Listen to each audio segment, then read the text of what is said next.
may isang matanda. Close na sabi niya. Parang kilala ko pa.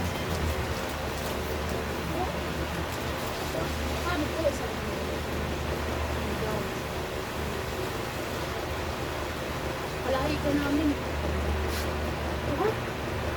Ano? Ano po sinasabi niyo? Dati kang kambing. Ha? Sabi ko, ano? Siyempre natawa. Ay, nilabutan ako sa kwento mo da. Ayaw. Siyempre natawa ako kasi kami nagsasabi ng matanda. Dati daw akong kambing. Di sabi ko, ha? Paano po? Ganyan.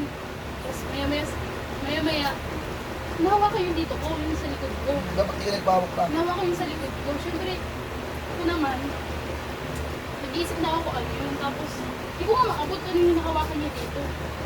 So yun, siyempre ako nag-iisip na ako. Kung ano yun eh. Yun lang hinawakan niya. Tignan mo ang hawakan ni ate, tingnan mo nga. Sige, yun ang hinawakan niya kanina eh.